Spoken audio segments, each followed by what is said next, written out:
Winston Churchill, the man who invented democratic resolve. You know the image. The bulldog jowl beneath a Homburg, the cigar, the V sign, the speeches from a bunker that seemed to hold back the night. You've heard that one man's will save the civilization. The reality is more complicated and more instructive. Churchill was a brilliant war leader who also made costly decisions. A champion of liberty at home who clung fiercely to empire abroad. A master of rhetoric who submitted himself to the voters and accepted defeat at the height of his fame. And some stories are myths. The claim that Churchill knowingly sacrificed Coventry to protect the ultra-code-breaking secret is debated and not proven by the best evidence. Intelligence is rarely that clear in the moment. Here is the thesis. Churchill held a democracy together with words, will, and a coalition, governing at war by sharing authority, sustaining alliances, and accepting limits. And then he faced the electorate and stepped aside. That is democratic resolve. Thesis and stakes. This video explores how Churchill's choices shaped the unwritten rules of democratic power under existential pressure. You will see how he rallied a nation without silencing it, led a war cabinet that mixed political rivals, maintained a grand alliance of very different partners, and treated the ballot box as the final arbiter, even after victory. Alongside those achievements are contradictions and controversies. Gallipoli in 1915, a strategic gamble that became a catastrophe. The strategic bombing of cities in World War II, a choice with profound moral cost. A defender of parliamentary liberty, whose views on empire, India, and race were harsh and hierarchical. A wartime prime minister during a famine in Bengal, whose government's priorities and responses remain fiercely debated. The goal is not hagiography or demolition. It is clear-eyed understanding, early life, and the making of ambition. Winston Leonard Spencer Churchill was born in 1874 at Blenheim Palace, a descendant of the first Duke of Marlborough. His father, Lord Randolph Churchill, was a rising conservative. His mother, Jenny Jerome, was an American socialite with brains and dash. School was bumpy. He disliked Latin, loved English and history, and learned early that words could move people. He found his footing at Sandhurst, graduating into the cavalry, the 4th Hussars. The cavalry suited him: speed, spectacle, and risk. He sought war zones as a soldier journalist. Cuba, India's northwest frontier at Malakand, Sudan with Kitchener at Omdurman. He sent dispatches home and turned them into best-selling books. During the Boer War, he was captured after an armored train ambush, then escaped from a prison in Pretoria and traveled hundreds of miles to freedom. He turned at daring in headlines and a seat in Parliament in 1900 as a conservative. For years later, he crossed the floor to the Liberals. It was a statement. Party was a vehicle for policy and ambition, not a cage. Apprentice to power, reform, and disaster. In office, Churchill honed the skills of a modern minister. As president of the Board of Trade, he pushed labor exchanges and backed social insurance, part of a broader liberal program that laid foundations for a welfare state. As Home Secretary, he confronted industrial unrest in places like Tonypandy. He kept troops in reserve but deployed police in force, an approach that critics saw as heavy-handed and he defended as necessary. In 1911, he became First Lord of the Admiralty. He drove naval modernization, dreadnoughts, the switch from coal to oil, and the creation of the Royal Naval Air Service. He was a reformer with a strategist's eye. Then the Dardanelles. Churchill advocated a plan to force the Straits, relieve pressure on Russia, and possibly knock the Ottoman Empire out of the war. The naval attempt faltered. The Gallipoli landings in 1915 bogged down into a slaughter. Poor planning and supply made a bad idea worse. Churchill shouldered much of the blame. He resigned and went to the Western Front as a battalion commander, a gesture of responsibility and a way back into service. Later, he returned to government, becoming Minister of Munitions, where he proved an able organizer of industrial war. Wilderness and Warning, 1920s, 1930s. After the war, Churchill drifted right and rejoined the Conservatives. As Chancellor of the Exchequer in 1924 to 1929, he returned Britain to the gold standard at the pre-war parity. Many economists, then and now, regard that decision as a mistake that overvalued the pound and hurt exports and employment. During the 1926 general strike, he took a tough line, editing the government strike newspaper and treating the conflict as a test of authority. On empire, he was an ardent imperialist. He opposed greater self-rule for India and used dismissive language about its leaders. He took hard positions on Ireland. His world was one of hierarchy, order, and imperial mission. Then came the wilderness years. Out of office in the 1930s, Churchill warned repeatedly about Nazi Germany's rearmament and Hitler's ambitions. He combed budgets and intelligence fragments, urged rearmament, and denounced appeasement. He opposed the Munich Agreement in 1938, calling it a choice of dishonor that would not prevent war. He was called a warmonger by critics. He was, on the central question, right, Britain's darkest hour, 1940. In May 1940, after a failed Norway campaign, Neville Chamberlain's government fell. German tanks smashed through the Low Countries and into France. The king called Churchill to form a government. He became Prime Minister and Minister of Defense on the same day. He formed a national coalition, Conservatives, Labour, and Liberals in one war cabinet. As the British Expeditionary Force retreated to Dunkirk, Churchill told the truth and reframed despair. "I have nothing to offer but blood, toil, tears, and sweat," he told the House of Commons. The evacuation that followed was a miracle of improvisation, but it was still a defeat. He refused to dress it as anything else. After Dunkirk, he vowed, "We shall fight on the beaches, we shall never surrender," promising resistance in streets and fields if the Wehrmacht arrived. Then, as invasion threats mounted, he told the nation that if the British Empire lasted 1,000 years, men would still say this was their finest hour. During the Battle of Britain, RAF pilots, the few, held the line in the skies. "Never in the field of human conflict was so much owed by so many to so few," he said, capturing both gratitude and resolve. The Blitz followed. Months of bombing, fire, and rubble. Churchill walked among the ruins and made the country feel larger than its wounds. He centralized war direction, but kept Parliament sitting, the press printing, and dissent audible.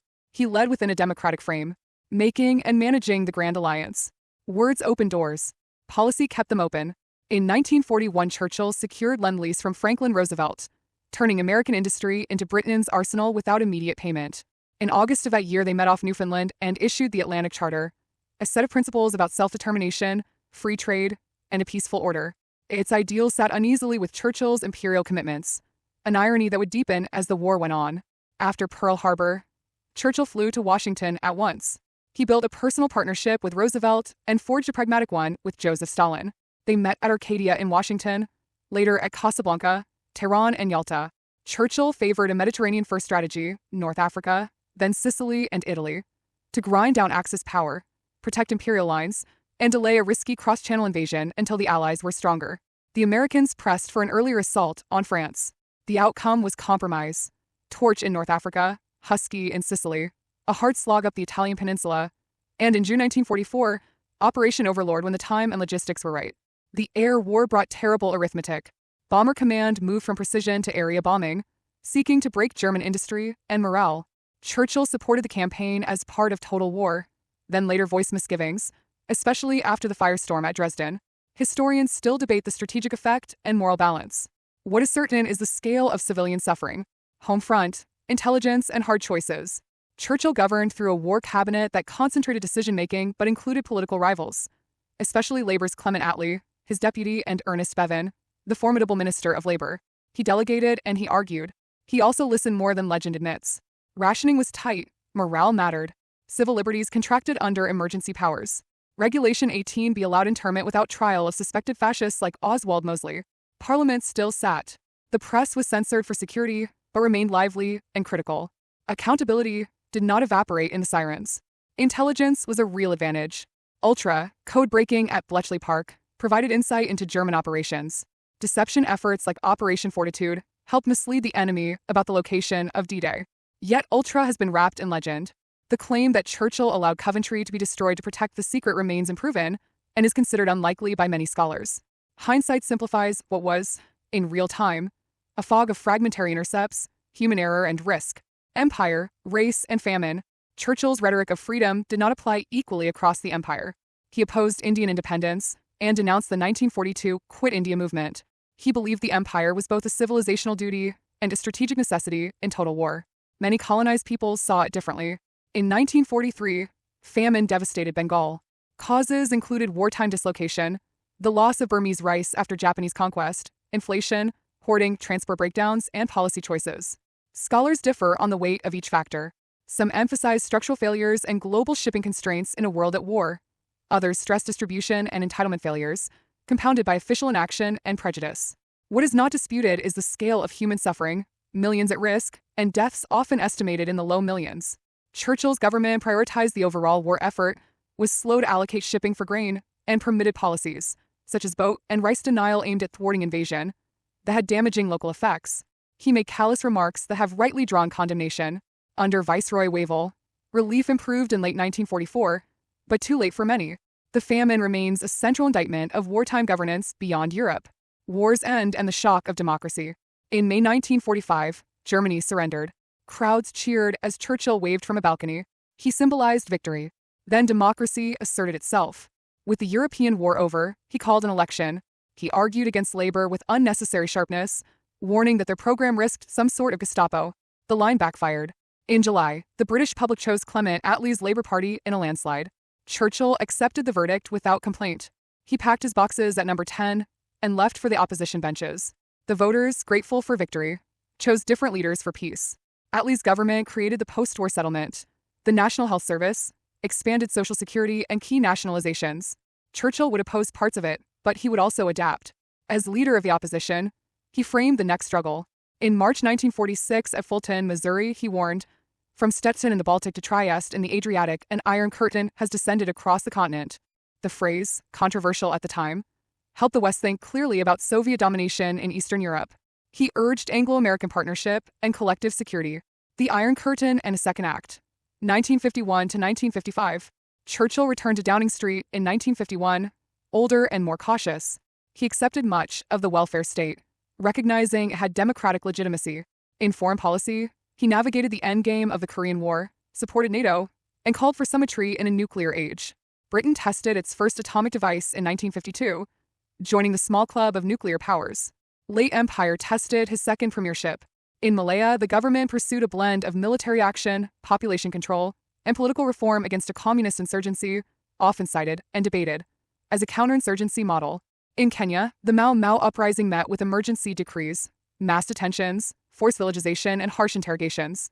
Serious abuses occurred in the detention system, documented decades later in court cases and official inquiries. Churchill's government authorized emergency powers and supported a hard line.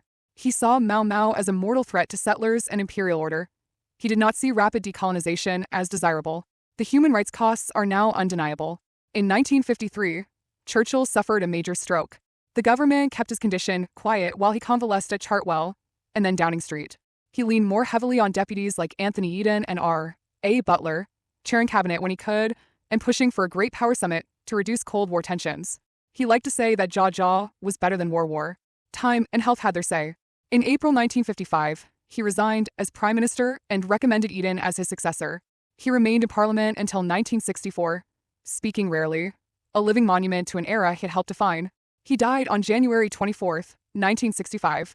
The state funeral that followed, river procession on the Thames, cranes dipping in salute, leaders from across the world, closed a chapter in British history. Legacy. Churchill's legacy begins with language. He forged a rhetoric of democratic defiance, plain in structure, elevated in cadence, that helped people act bravely before they felt brave. Blood, toil, tears, and sweat was not a flourish. It was a contract. "We shall fight on the beaches" was not bravado. It was a promise to meet fate on any ground. Their finest hour turned terror into a story the living could inhabit with dignity. His words did not win the war. They made endurance possible. But his method was larger than oratory. He showed that a parliamentary democracy could fight a total war without abandoning itself. He built a broad coalition across parties, concentrated responsibility in a small war cabinet, and still preserved debate in Parliament and a free, if censored, press. He made room for strong colleagues, including those who disagreed with him, and shared credit for success. He helped construct and hold a grand alliance of incompatible powers long enough to win. And then, crucially, he submitted to the electorate's judgment and left office after victory. That sequence, mobilize, centralize, ally, and then yield, offer a model of democratic power under strain. His contradictions are part of that model's lesson. He was a defender of liberty at home who held hierarchical and racial views abroad. He opposed Indian independence and the Quit India movement while invoking the Atlantic Charter's ideals elsewhere. He presided over a famine in Bengal in 1943, whose causes were multiple: wartime disruption, the loss of Burmese rice, spiraling prices, transport failures, policy choices, and whose human cost was immense. His government's priorities were global and military. Relief came late and unevenly. His remarks could be callous. Historians disagree over degrees of responsibility, but the suffering is beyond dispute. He was an imaginative strategist whose record includes both triumph and disaster. Gallipoli in 1915 was a catastrophe that he helped conceive and for which he bore political responsibility. The return to the gold standard in 1925 is widely judged a mistake. In World War II, he supported strategic bombing that killed many civilians. Later, he worried about the moral and strategic balance, especially after Dresden. In Kenya during his second premiership, emergency measures against the Mau Mau rebellion led to serious abuses in detention camps. Those policies reflect a hard imperial line and carry an acknowledged human toll. He has attracted myths, and some deserve correction. The claim that he knowingly sacrificed Coventry to protect the Ultra's secret remains unproven and is regarded as unlikely by many scholars. Ultra mattered. It did not make wartime choices easy or omniscient. To praise Churchill's democratic resolve is not to excuse everything done in its name. It is to see what he achieved and where he failed, and to understand the habits that made the achievements possible. Use words to tell the truth about danger without collapsing into despair. Share power so decisions are both owned and examined. Build alliances and keep them strong through honesty as well as charm. Keep institutions functioning while fighting for survival. And when the emergency ends, let the people decide who should lead next. That is the heart of Churchill's invention, a way of wielding extraordinary power that remains answerable to ordinary citizens. Strength yoked to consent, will matched by limits. Victory followed by accountability. In an age crowded with strongmen and stage-managed elections, his choice to be bound by voters and colleagues, even when he towered over them, is the measure that endures. Churchill did not invent democracy. He proved that it could endure its hardest test and remain itself.